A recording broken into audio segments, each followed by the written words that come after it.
नमस्कार दोस्तों। आज हम रीट मेंस गणित विज्ञान में विज्ञान के सिलेबस में जो टॉपिक दे रखा है परावर्तन, अपवर्तन,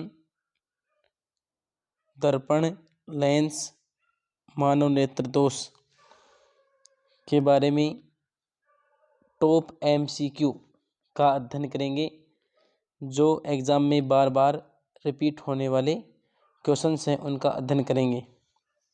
सबसे पहले, जब प्रकाश एक माध्यम से दूसरे माध्यम में प्रवेश करता है तो प्रकाश किरण के मुड़ने की प्रक्रिया को क्या कहा जाता है? जब प्रकाश किरण एक माध्यम से दूसरे माध्यम में प्रवेश करता है तो प्रकाश के मुड़ने की प्रक्रिया को क्या कहा जाता है? अपवर्तन कहा जाता है। दूसरे ऑप्शन को देते हैं परावर्तन। जब प्रकाश एक माध्यम से दूसरे माध्यम में प्रवेश करता है तो पृथककारी पृष्ठ से टकराकर पुनः उसी माध्यम में वापस लौट जाता है। प्रकाश की इस घटना को क्या कहते हैं? परावर्तन कहते हैं। प्रकीर्णन, प्रकाश के द्वारा खुरदरी सतह पर आपतित होकर विभिन्न दिशाओं में फैल जाने की घटना को क्या कहते हैं? प्रकीर्णन कहते हैं। तो ये पहला क्वेश्चन हो गया दोस्तों। आगे बढ़ते हैं। क्वेश्चन नंबर 2, हमें वास्तविक सूर्योदय से कुछ मिनट पूर्व ही सूर्य दिखाई देने का कारण क्या है? तो वास्तविक सूर्योदय से 2 मिनट पहले तथा वास्तविक सूर्योदय के अस्त के 2 मिनट बाद तक सूर्य दिखाई देता है। इसका मुख्य कारण है प्रकाश का अपवर्तन। प्रकाश के अपवर्तन के कारण क्षितिज से सूर्य नीचे होने के पश्चात भी ऊपर उठा हुआ दिखाई देता है।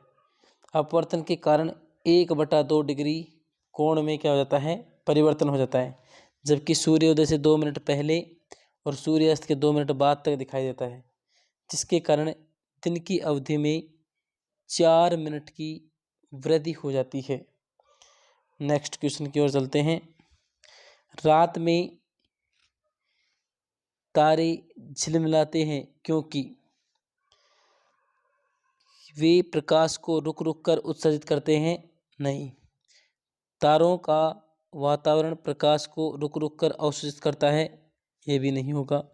प्रकाश का वायुमंडल प्रकाश को रुक रुक कर अवशोषित करता है? नहीं।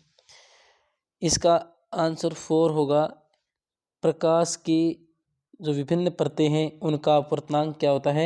अलग अलग होता है, जिसके कारण प्रकाश का क्या होता है? इसमें बार बार अपवर्तन होता है। नेक्स्ट क्वेश्चन देखते हैं। हीरे की चमक का कारण है? हीरे की चमक का कारण है प्रकाश का पूर्णांतरिक परावर्तन। इसी प्रकार प्रकाशिक तंतु में सूचनाओं का आदान प्रदान भी पूर्ण आंतरिक परावर्तन पर आधारित घटना है। मरगमरीचिका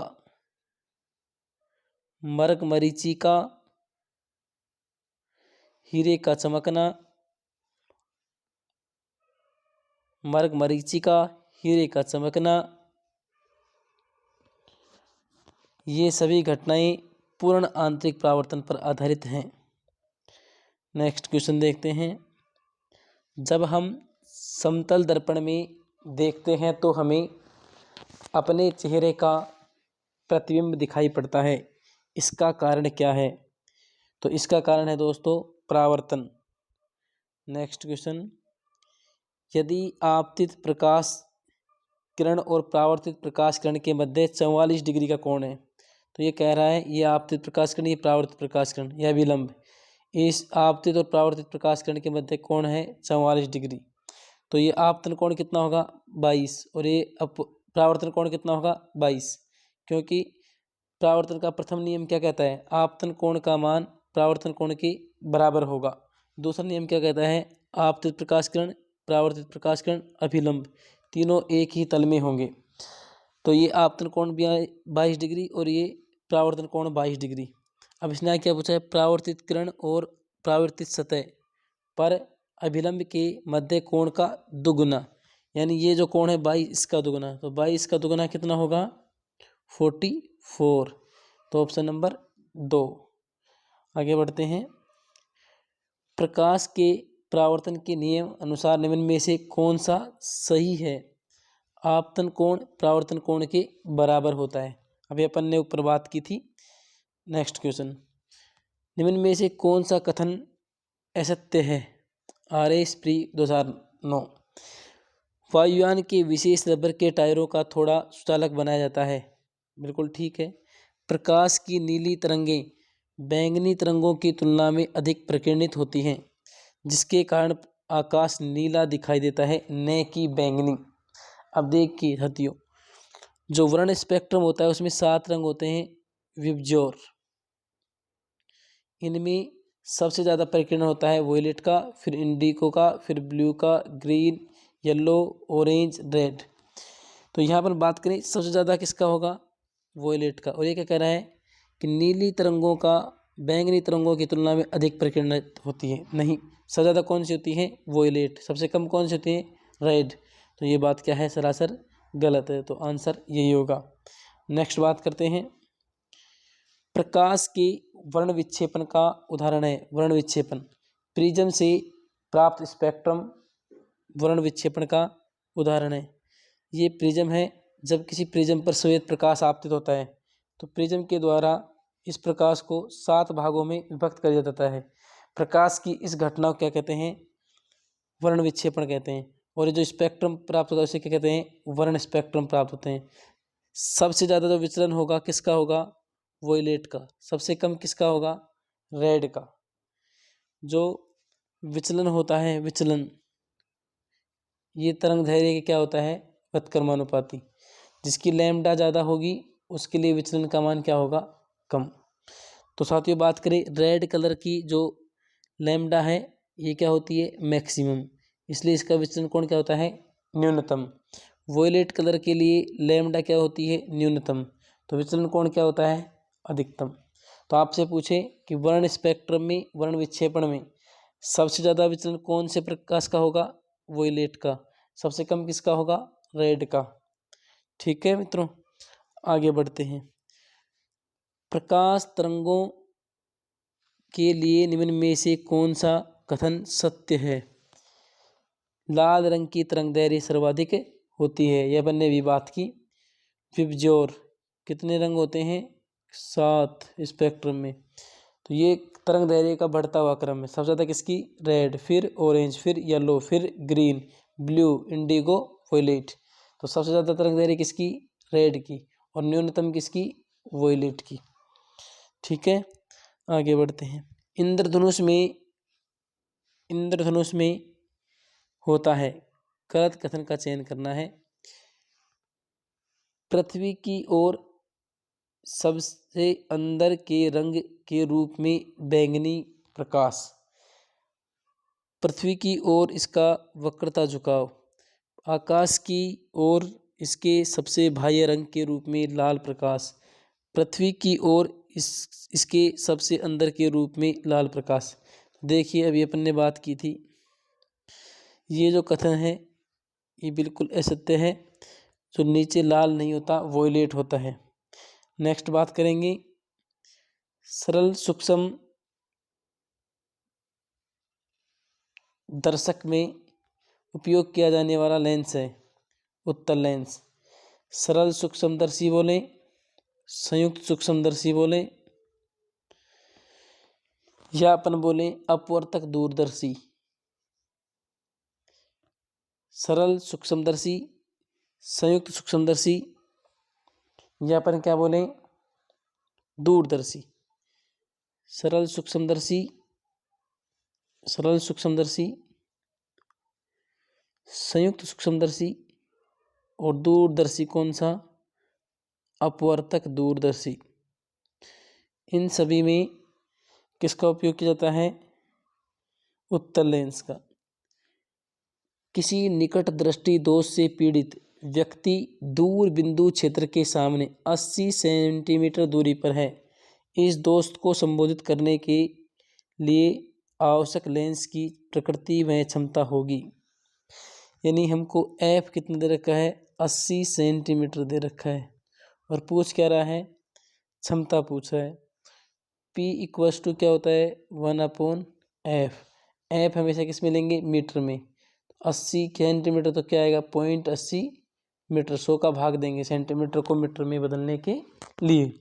तो यहाँ रखेंगे P इक्वल्स टू 1/0.80। इसको अपन क्या लिख सकते हैं, 100/80। हल करेंगे कितना आएगा, 5/4 1.25। अब देखो दोष कौन सा है, निकट दृष्टि दोष। निकट दृष्टि दोष में पास की वस्तु स्पष्ट दिखाई देगी, दूर की वस्तु दिखाई नहीं देगी। तो माना ये रेटिना है, इससे पहले ही प्रकाश किरण कहीं यहाँ फोकसित हो जाएगी। तो इसको यहाँ पहुँचाने के लिए, इस दोष को दूर करने के लिए कौन सा उपयोग करेंगे, अवतल लेंस का। अवतल लेंस की क्षमता और फोकस दूरी हमेशा कैसे होती है, नेगेटिव। और अभी अपन ने सोल्व किया कितना है, 1.25। तो क्या आएगा, अवतल लेंस होगा और 1.25 डायोप्टर क्या होगी इसकी क्षमता। दोबारा देखिए, निकट दृष्टि दोष।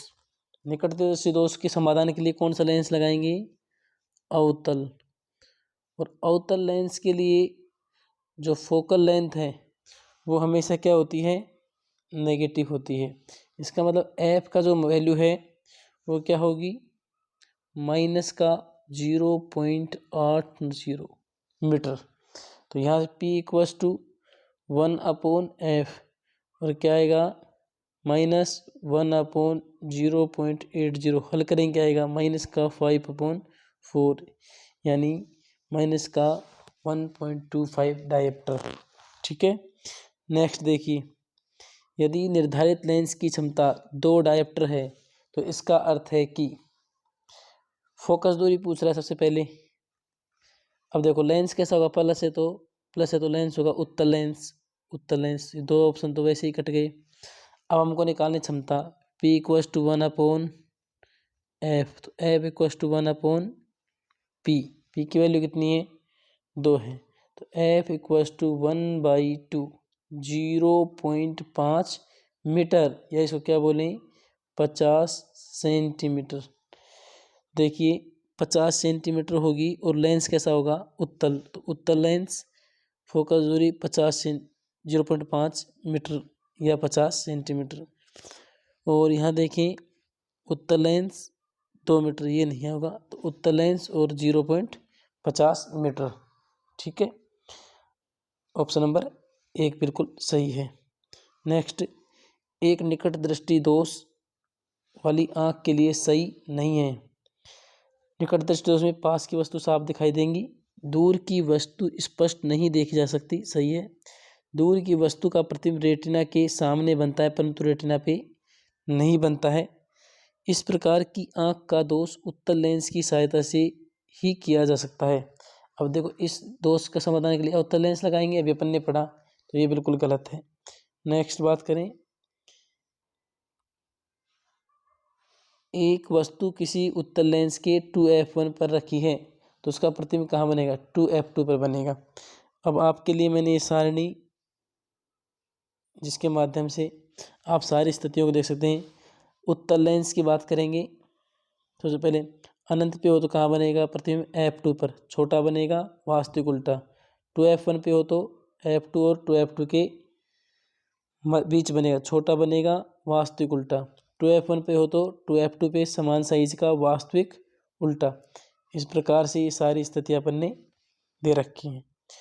नेक्स्ट क्वेश्चन, जब वस्तु का अवतल दर्पण के समक्ष उसके वक्रता केंद्र पर रखा जाता है तो बना प्रतिबिंब होगा।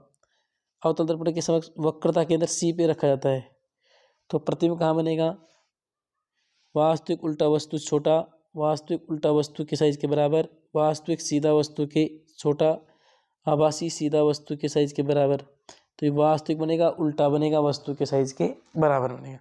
तो ये विभिन्न स्थितियाँ इसमें दे रखी हैं। बात करें अपन, अनंत पर हो तो कहाँ बनेगा, फोकल लेंथ F पर बनेगा। अनंत और C के मध्य हो तो C और F के बीच बनेगा। सी पर हो तो वक्रता केंद्र सी पर बनेगा। वक्रता केंद्र सी और एफ के बीच हो तो वक्रता केंद्र सी और अनंत के मध्य बनेगा। फोकस बिंदु एफ के बीच हो तो अनंत पे बनेगा। फोकस बिंदु एफ और पी के बीच हो तो दर्पण के पीछे बनेगा। ध्रुव पी पर हो तो दर्पण के पीछे ध्रुव पी पर बनेगा। इस प्रकार से अवतल दर्पण की विभिन्न स्थितियां हैं जिन पर प्रतिबिंब निर्माण होता है। तो इस प्रकार से अपन ने साथियों आज ये एक महत्वपूर्ण बिंदु है, टॉपिक है, इसके क्वेश्चनों का हल कर लिया है। जल्द ही अपन नेक्स्ट टॉपिक पे चर्चा करेंगे। बहुत बहुत धन्यवाद सर।